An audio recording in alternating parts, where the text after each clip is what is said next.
Best varicose wines చికిత్సనే పొందండి. నొప్పి లేని చికిత్స కోసం సంప్రదించండి ఎబిస్ హాస్పిటల్. నమస్తే సీతక్క గారు. నమస్తే. ఒక పాట మా కోసం పాడండి.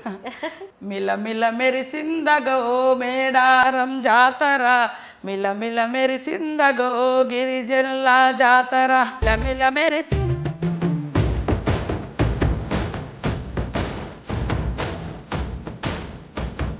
సీతక్క గారు, ఇక్కడ ఎలాంటి మార్పులు చేశారు? ఈసారి అంటే మనకు ముందు నుంచి చిన్న గుడి, చిన్న గద్దెలు ఉండేది. ఏఐ టెక్నాలజీని కూడా బాగా వాడుతున్నారట కదా? అవునవును, తీసుకొచ్చిండ్రు. అది అవన్నీ దొంగల భయం కూడా ఉంటుందేమో. దొంగలు ఎక్కువ. మన పనులు మనం ఉంటే వాళ్ళ పనులు వాళ్ళు ఉంటారు. సారలమ్మ గద్దె దగ్గరికి వచ్చాము. ఇప్పుడు నేనున్నది సమ్మక్క గద్దె ప్రాంగణంలో.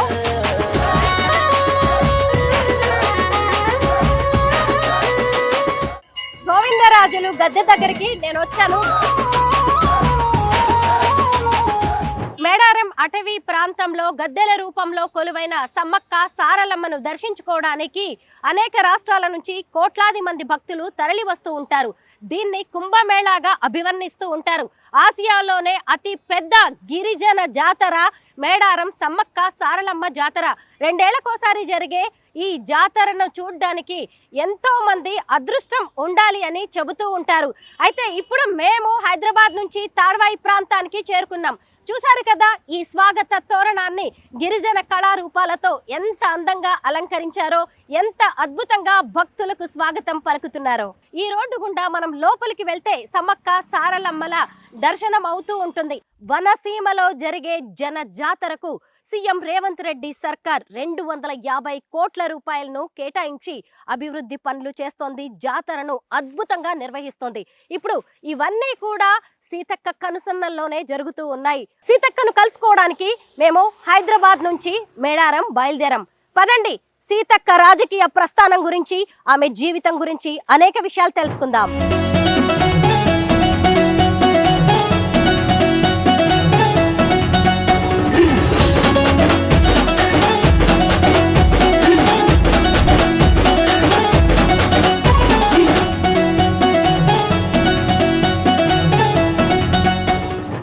కిలోమీటర్స్ జర్నీ చేసి మేము మేడారం చేరుకున్నాము. ప్రస్తుతం మాతో పాటు ఉన్నారు మినిస్టర్ సీతక్క గారు. నమస్తే సీతక్క గారు. నమస్తే. తెలంగాణ రాష్ట్ర పండుగగా గుర్తింపు పొందిన మేడారం జాతరను సీతక్క మంత్రి అయ్యాక, మంత్రి కాకముందు అని 2 రకాలుగా చెప్పుకోవచ్చు. 250 కోట్ల రూపాయలను తెలంగాణ ప్రభుత్వం మేడారం జాతరకు ఇవ్వడం అనేది చిన్న విషయం కాదు. వాటిని ఎలా ఉపయోగిస్తున్నారు, ఎలాంటి మార్పులు తీసుకొచ్చారు? మనకు ప్రతి జాతరకు కామన్గా 100 crores 110 crores అట్లా ఇస్తుంటారు.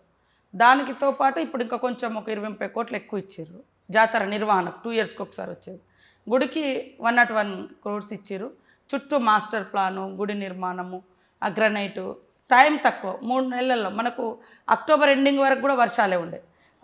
సెప్టెంబర్ 24th సీఎం గారు వచ్చి ఇక్కడ మాస్టర్ ప్లాన్ ఓపెన్ చేశారు. కానీ అప్పటికి పూజారులు అందరూ కూడా ప్రతి ఒక్కరు కాదు కాదు వద్దు వద్దు అన్నారు. లేదు చూద్దామని ముఖ్యమంత్రి గారు మన ఇన్ఛార్జ్ మినిస్టర్గా పొంగులేటి గారికి బాధ్యత ఇచ్చారు. వారు కూడా మంచిగా తీసుకొని బాధ్యత చేశారు. నేను, సురేఖక్క, మా లక్ష్మణ్ ట్రైబల్ మినిస్టరు, ఇక్కడ అధికారులు, కలెక్టరు అందరూ కూడా బాగా కోఆర్డినేషన్ చేసి కంప్లీట్ చేయడం జరిగింది. ఇంకా చిన్న చిన్న పనులు ఉన్నాయి. అది జాతర అయిపోయిన తర్వాత కూడా ఇంకా ఈ మొత్తం చెట్లు పెట్టడం కానీ, ఇంకా ల్యాబ్స్ ఎక్కడెక్కడ ఉన్నాయి, గ్యాప్స్ ఎక్కడెక్కడ ఉన్నాయి, అవన్నీ కూడా అద్భుతంగా చేస్తాం. జాతర అయిన తర్వాత కూడా మళ్ళీ మీరు 2-3 నెలలకు మళ్ళీ రావాలి. అప్పుడు ఇంకా ఓపెన్గా క్లియర్గా కనిపిస్తుంది. వస్తాం. సీతక్క ఏది చేసినా రికార్డే. సీఎం రేవంత్ రెడ్డి గారితో పాటు మినిస్టర్స్ అందరూ ఇక్కడికి వచ్చి క్యాబినెట్ మీటింగ్ పెట్టారు. ఎందుకు అలా చేయాల్సి వచ్చింది? అంటే సీఎం గారికి కూడా ఒక భక్తి ఉంది ఇక్కడ. ఆయనకు ఈ భావోద్వేగ బంధం ఉంది.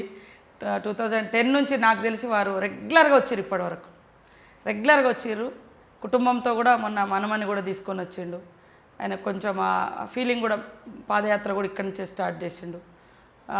పాదయాత్ర స్టేజ్ నెక్స్ట్ ఇయర్లో జాతరకు ముఖ్యమంత్రిగా వచ్చిండు. 1 year లోపే. అది సెంటిమెంట్ ఆయనకు కూడా సెంటిమెంట్గా. సో అది ఇక్కడ ఉండేటువంటి ఈ జాతర యొక్క గొప్పతనాన్ని ప్రపంచానికి చాటాలి. ఎందుకంటే ఇది కొంతమంది జాతర కాదు, అందరి జాతర, ఆదివాసీ బిడ్డల జాతరే. కానీ అందరి ఇలవేల్పులుగా అన్ని వర్గాలు, అన్ని మతాలు, అన్ని కులాలకు, అన్ని ప్రాంతాల ప్రజలకు దీవెనలు ఇచ్చే ప్రకృతి దేవతలుగా, ప్రకృతి అయితే ఎక్కడెక్కడ అందరినీ అట్లా ఉందో ఆ రకంగానే భావించి ఇక్కడ ఫోకస్ అంటే ఈ తల్లుల దగ్గర చేసుకోవడం అనేది ఇంపార్టెంట్ అని ఇక్కడ నుంచి వారు దావోస్కి వెళ్ళడం జరిగింది. అప్పుడు కూడా ఒక ట్రోలింగ్ నడిచింది, గిరిజన మంత్రి అయిన సీతక్కకు అవమానం అంటూ మిమ్మల్ని కింద కూర్చోబెట్టారని, సీఎం రేవంత్ రెడ్డి గారి ఫ్యామిలీ పైన పీటల మీద కూర్చోబెట్టారని. ఎంత నీచం అంటే నేను అనేది అదే, నువ్వు వాస్తవాలు మాట్లాడు. మేము వాస్తవాలు మాట్లాడడం మూలంగా నీ పత్రిక కానీ నీ మీడియాకి కానీ గౌరవం పెరుగుతుంది. తప్పుడు ప్రచారం, ఇక్కడ నేనే అధిపతిని, నేనే అందరికి ఆతిథ్యం ఇచ్చిన, నేనే అందరి కూర్చోబెట్టి బట్టలు పెట్టిన. తర్వాత సురేఖక్క అక్క నువ్వు కూడా రానన్నది. పాపం నేను ఆమె ముంగడపై కూర్చుంటే ఆమెకు అడ్డమైతా అని నేను కొద్దిగా ముందుకు కూర్చున్నా. నాకై నేను తక్కువ, మీరు ఆ వీడియోలు చూస్తే అందరికీ బట్టలు పెట్టి అటు పక్కన నిలబడుతుంటే లేదు నువ్వు కూడా ఇక్కడికి రా అని సురేఖక్క పిలిచింది. రాగానే వాళ్ళ ముంగడ కూర్చుంటే కరెక్ట్ వాళ్ళు నాకు వెనుక వాళ్ళ ఫేస్ కనపడదని సురేఖక్క ముందట నేను కూర్చున్నా. అది కింద కాదు, అది నేను పైన కూర్చోవాలంటే పైన కూర్చోగలుగుతా. అందులో ఎక్కడ కూడా అవమానం, వాళ్ళ ఇంట్లో సభ్యురాలుగా ఉంటా నేను. అక్క అంటారు. సో ఆమె కూడా పాపము అక్క అంటది నన్ను, గీతమ్మ కూడా. పిల్లలు నైమిష కూడా మంచిగా అందరూ రిసీవ్ చేసుకుంటారు వాళ్ళ ఫ్యామిలీ మెంబర్ లాగా. వాళ్ళు నేనే వాళ్ళని ఆహ్వానించి వాళ్ళని గౌరవించుకుంటే నాకు అవమానం అనడం ఇది ఏమన్నా కరెక్ట్ ఉందా? అందుకని ఇట్లా తప్పుడు. ఇప్పుడు నేనే అన్ని ఏర్పాట్లు చేసిన, మనము అతిథులను గౌరవించడం మన బాధ్యత. వాళ్ళు మా అతిథులు, ఆయన అధిపతిని నేనే, అక్కడ నిర్వాహకురాలని నేనే. నాకెక్కడ అవమానం అవుతుంది? అది నేను పోయి కూర్చున్నా ముందట, సురేఖ అక్క ఎన్నుకున్నది ఆ ఫోటో, ఆమె పిలిచింది అక్క ఫోటో దిగుదాం అందరం అంటేనే పోయినాము. పోయినప్పుడు ఆమె తలకు నేను అడ్డం అవుతా అని ఆమె ఫేస్కు నేను కొద్దిగా ముందుకు వచ్చి కూర్చున్నా. అందరికీ దండం పెట్టుకుని అదొక చరిత్రలో ఆ ఫోటో ఉంటుంది అని దేవుడికి దండం పెట్టుగా కూర్చున్నాం. ఇక ఇట్లా అంత ఘోరంగా అది తప్పు కాదు. మరి సీతక్క కదా అక్కడ, నేనే ఓనర్ను కదా, ఆహ్వానించిందే నేను. అందరికీ సొంతంగా నేను నా ఓన్గా బట్టలు కొనుక్కొచ్చి నేను సెలెక్షన్ చేసి నేను పెట్టిన వాళ్ళ కుటుంబాలకు, మంత్రుల కుటుంబాలకు నాకు అవమానం అనడం అనేది ఇంతకంటే అబద్ధం ఇంకొకటి లేదు. సీతక్క ఎక్కడ చూసినా కానీ మీ పాటలు వినిపిస్తున్నాయి మేడారం జాతరలో. ఇప్పుడు మేము వచ్చేటప్పుడు మా కార్లో కూడా పెట్టుకొని వచ్చాం, 2 పాటలు పాడారు. ఒక పాట మా కోసం పాడండి. చాలా రోజులు అప్పుడైతే ఏదో చూసి పాడాను. మిల మెరిసిందగో మేడారం జాతర, మిల మెరిసిందగో గిరిజనుల జాతర, మిల మెరిసి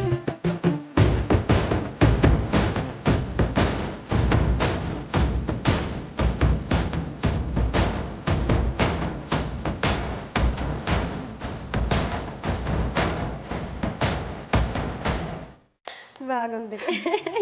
ఇంకొక పాట, ఇంకోటి ఏదో మర్చిపోయినా అసలు. చాలా గుడి లేదు, గోపురం లేదు, దర్వాజా లేదు అని పాడుతున్నారు కదా, మంచిగా ఉంది. ఆ పాట బాగుంది.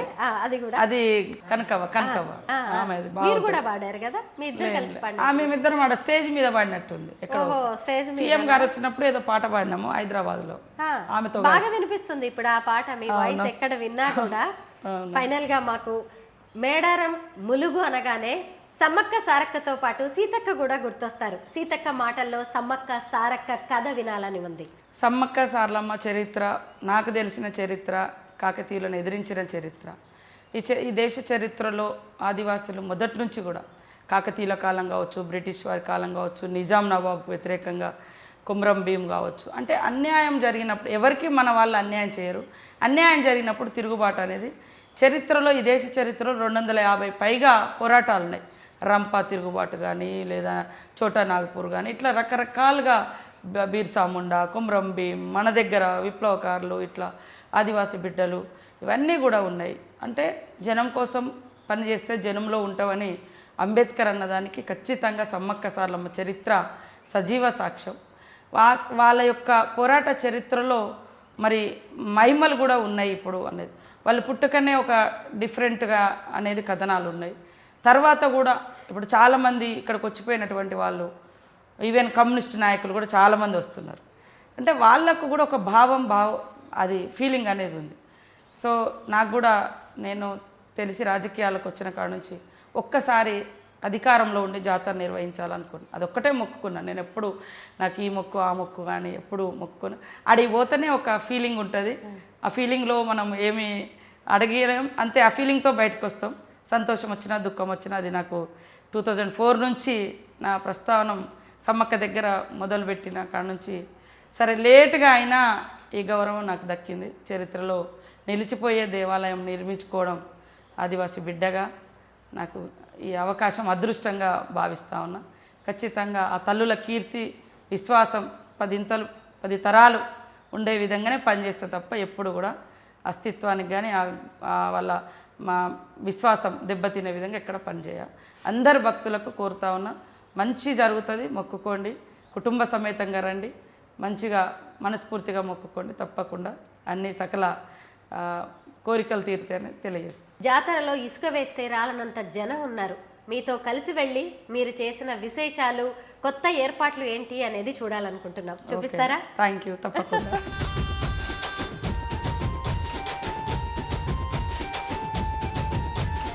సమ్మక్క సారలమ్మ వనదేవతలు, గిరిజనుల ఆరాధ్య దైవాలు. వారిద్దరూ కూడా కుటుంబంతో సహా కాకతీయుల మీద పోరాడి అమరులయ్యారు, చరిత్రలకెక్కారు. గిరిజనుల మనసులో సుస్థిర స్థానాన్ని సంపాదించుకున్నారు. సీతక్కతో కలిసి మేమిప్పుడు సమ్మక్క సారలక్క ఆలయానికి వెళ్తూ ఉన్నాము. ఎక్కడైనా సరే ఒక గుడి అనగానే, దేవత అనగానే పెద్ద పెద్ద ఆలయాలు దర్శనమిస్తాయి. కానీ సమ్మక్క సారలమ్మలకు ఎలాంటి గుడులు ఉండవు, కనీసం ద్వారం కూడా ఉండదు. అలాంటి దేవతలకి కోట్లాది మంది భక్తులు. మంత్రి సీతక్క గారి మాటల్లో తెలుసుకుందాం.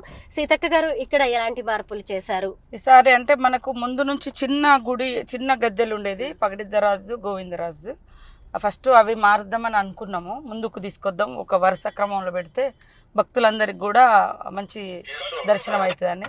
సో దాంతో మొదలైన ఆలోచన అట్లా కాదు, మొత్తము గుడి పెద్దగా చేస్తే బాగుంటుందని మన ముఖ్యమంత్రి గారు చెప్పడంతో ఇంకా మాస్టర్ ప్లాన్ తయారు చేసుకొని, అంతకుముందు 2,000-3,000 మంది అట్లా భక్తులు ఎట్టే టైంలో దర్శనం అయ్యేది.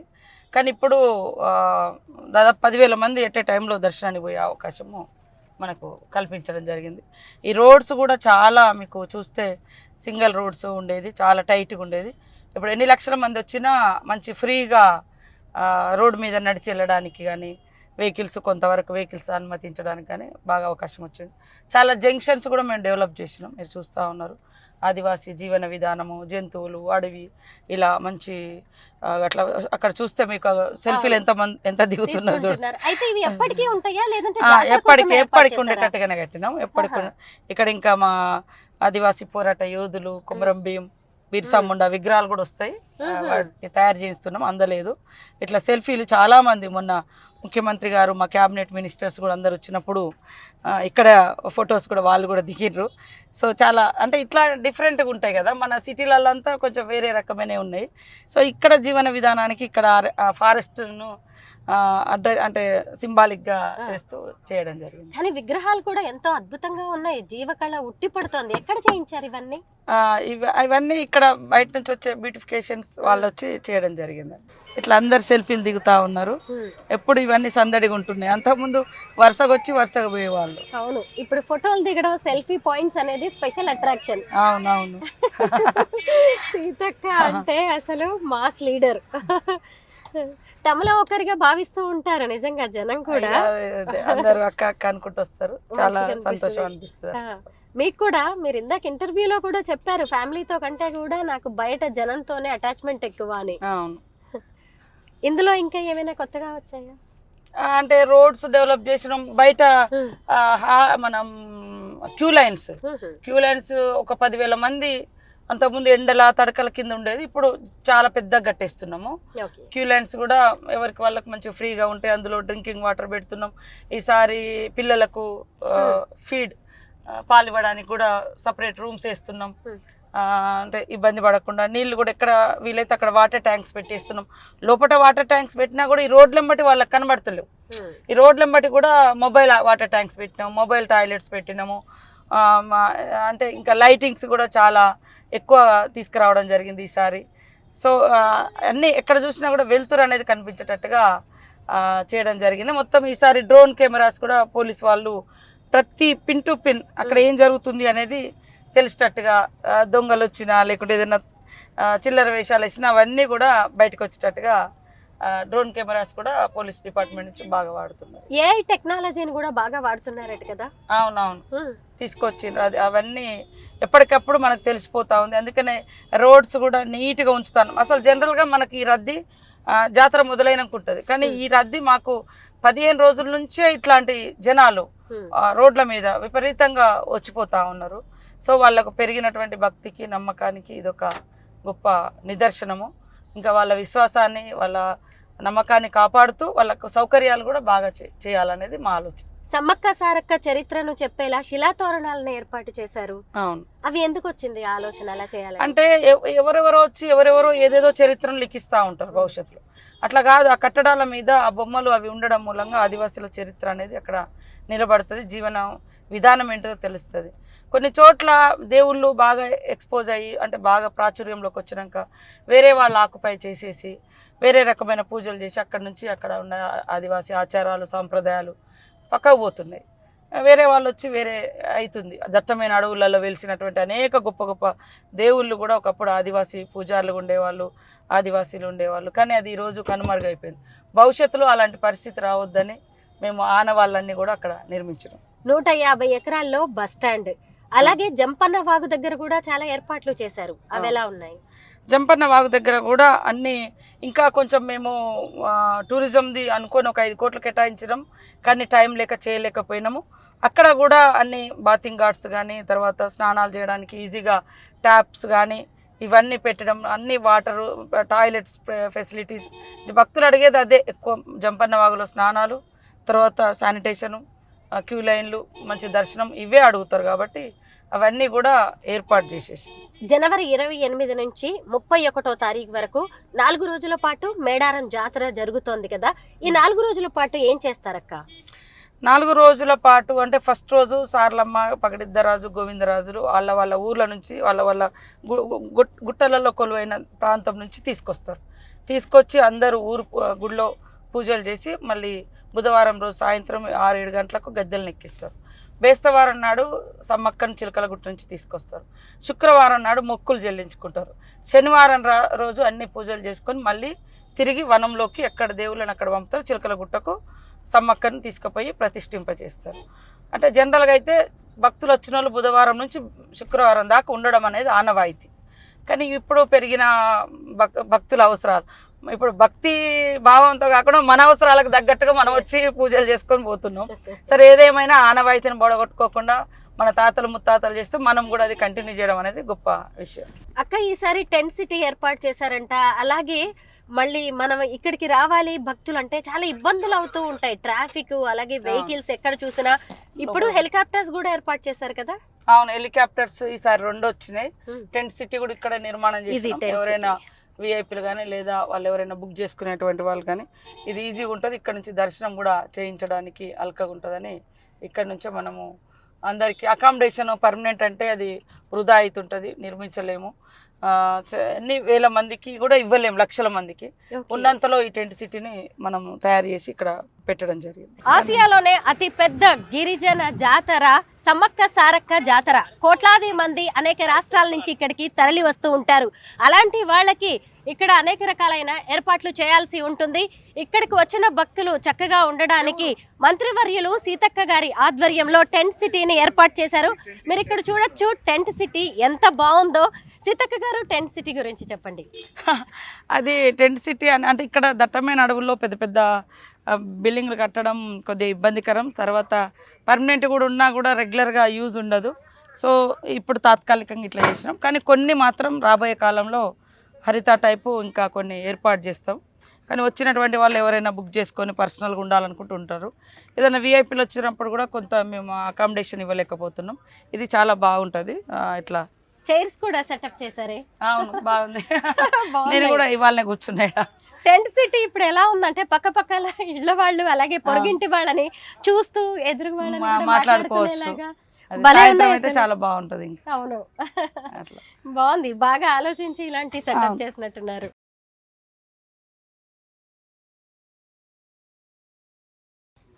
ఏసీ కూడా ఉంది దానికి. ఇప్పుడు ఏసీ ఏర్పాట్లు కూడా, dress changing room, bath, toilets ఇక్కడ అన్నీ ఉన్నాయి. డ్రెస్ చేంజ్ రూమ్, లోపల టాయిలెట్స్. ఇక్కడ టాయిలెట్స్ లోపల అలానే అటాచ్డ్ కూడా. ఓహో, ఏసీ కూడా ఉంది. ఏసీ కూడా పెట్టి 2 బెడ్స్ ఉన్నాయి. ఎవరైనా డబ్బులు పెట్టుకోగలిగేటోళ్ళు కూడా పెట్టుకొని ఉండొచ్చు. ఎంత ఉంటుంది అక్క ఒక రోజుకి దీని కాస్ట్? 24 hours మరి ఎంత ఉందో, 10 5 ఎంత ఉన్నట్టు. బాగుంది. ఇంతకు ముందు నార్త్ ఇండియాలో కాశీలో అలాగే కుంభమేళాల్లో ఏర్పాటు చేశారు. బట్ ఇక్కడ మనది కూడా కుంభమేళాగా మారిపోయింది కదా. ఇక్కడ మీరు 10 సిటీ ఏర్పాటు చేయడం అనేది నిజంగా ముందు జాగ్రత్తగా కూడా బాగా ఆలోచించినట్టున్నారు. అది కొంచెం టైం, ఈసారి మనకు జాతర కూడా ముందు వచ్చింది. అవును, వాస్తవానికి ఇంకా కొంచెం టైం ఉంటే ఇంకా బాగుండు అనేది ఉంది. ఇవన్నీ ఇంకా కంప్లీట్ చేసుకుందాం. జాతర తేదీలను ఎలా నిర్ణయిస్తారక్క? వాళ్ళు మన పెద్ద మనుషులు కూర్చొని డిసైడ్ చేస్తారు. పున్నమి, నిండు పున్నమి ఎప్పుడు వస్తుందో దాన్ని బట్టి డిసైడ్ చేస్తారు. హెలిప్యాడ్ ఏర్పాటు ఎక్కడ చేశారక్క? హెలిప్యాడ్ ఎవ్రీ ఇయర్ ఎవ్రీ టైంలో అది పర్మనెంట్గా ఉంటుంది, అక్కడే ఉంది. ఇంకా ఇంకొకటి కూడా ఉన్నాయి. అంటే ఈసారి ప్రైవేట్ హెలికాప్టర్స్ వాళ్ళు కూడా 2 పెట్టుకున్నారు.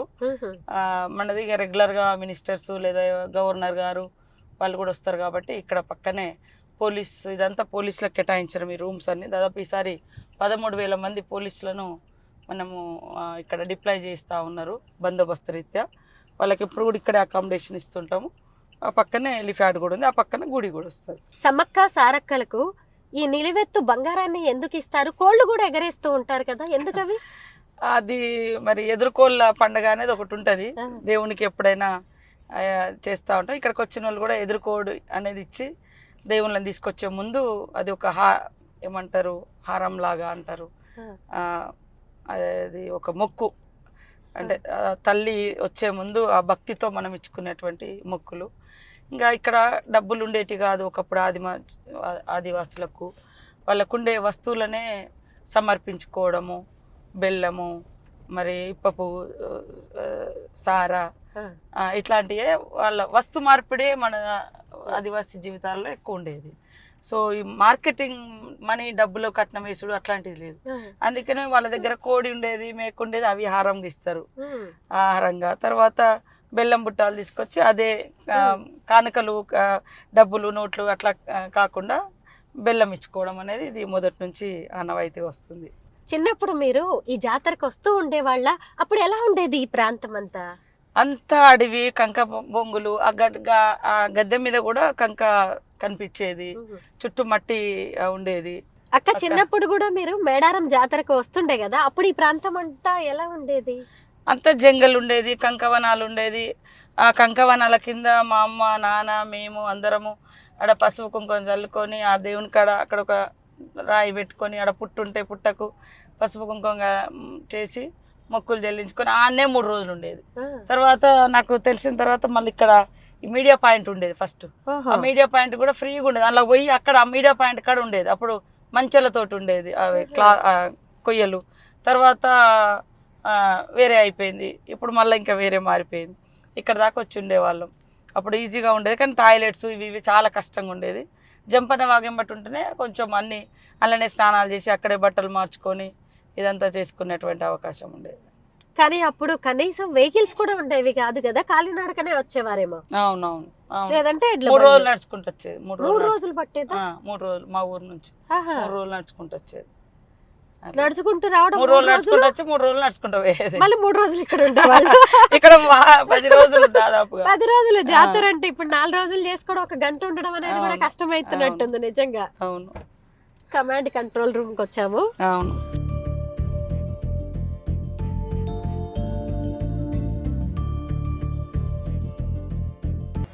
ఇక్కడ మొత్తం ఎన్ని సీసీ కెమెరాలు ఏర్పాటు చేశారు? 40 ఉన్నట్టున్నాయి. అంటే మొత్తం జాతర చూడ్డానికి మొత్తం డ్రోన్ ఇక్కడ. ఓ,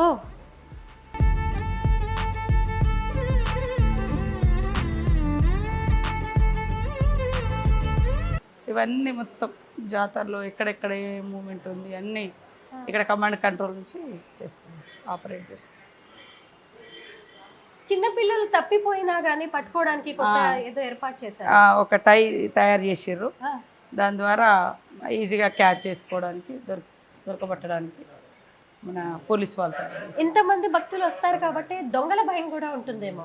దొంగలు ఎక్కువ మన పనిలో మనం ఉంటే వాళ్ళ పనిలో వాళ్ళు ఉంటారు, కానీ దొరుకుతున్నారు దొంగలు. ఇట్లా క్లోజ్గా మానిటరింగ్ అవుతుంటుంది కాబట్టి తొందరగానే దొరకబట్టచ్చు. అవును, దొరికిర్రు కూడా 2-3 నిన్న మొన్న. ఇబ్బంది ఉండదు. ఈసారి ఎక్కువ దొంగతనాలు జరగవు. ఒకవేళ ఎవరైనా చేసినా ఇంటికి పోయినా పట్టుకొచ్చి వాళ్ళకి ఇప్పియచ్చు. అవునా? ఎలా ఎలా సాధ్యం? అది పైనుంచి కూడా ఇంకా ఈ పోలీసు Drones తో కూడా చేస్తా పహారా, ఏరియల్ వ్యూ చూస్తున్నారు అవును అవును పోలీసులు. మొత్తం 13,000 మంది పోలీసులు ఒక జాతరలో ఉండడం అంటే చిన్న విషయం కాదు. వాళ్ళందరికి కూడా ఏర్పాట్లు ఇక్కడే ఉంటాయా? ఎక్కడెక్కడ తయారు చేశారు డిపార్ట్మెంట్ వాళ్ళు.